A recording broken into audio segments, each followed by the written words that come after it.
बिस्मिल्लाहिर्रहमानिर्रहीम। Welcome to the lecture number 1 of CAF for business law dynamics company law portion. आज की class में हम ऑफिशियली अपने कंपनी लॉ वाले पोर्शन को स्टार्ट करने जा रहे हैं। जैसे कि बहुत सारे दोस्तों की फरमाइश थी कि सर बिजनेस लॉ डायनामिक्स तो स्टार्ट हो गया है, तो कंपनी लॉ कैसे स्टार्ट होगा। तो हमने उनके लिए ये सोल्यूशन निकाल लिया अल्हम्दुलिल्लाह कि हफ्ते में 3 दिन हम जम के बिजनेस लॉ पढ़ेंगे, यानी कि पीर मंगल बुध। और जो अगले 3 दिन होंगे यानी कि जुमरात जुम्मा हफ्ता, इसमें हम सी लॉ लेके चलेंगे। तो दोनों चैप्टर्स दोनों कोर्सेज हमारे साथ साथ चलते रहेंगे ताकि हम वक्त पे इसको ख़त्म कर सकें इंशाल्लाह। ठीक है, चलो जी, without wasting any further time, Hafiz साहब आपका नाम क्या है? हसन। हाफिज़ हसन भाई हमें जो है वो अपनी खूबसूरत आवाज़ में तिलावत सुना रहे हैं।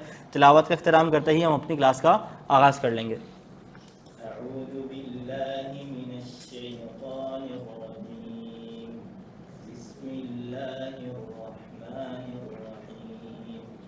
आमनर रसूलु बिमा उनज़िला इलैहि मिन रब्बिही वल मुअ्मिनून कुल्लुन आमना बिल्लाहि व मलाइकतिही व कुतुबिही व रुसुलिही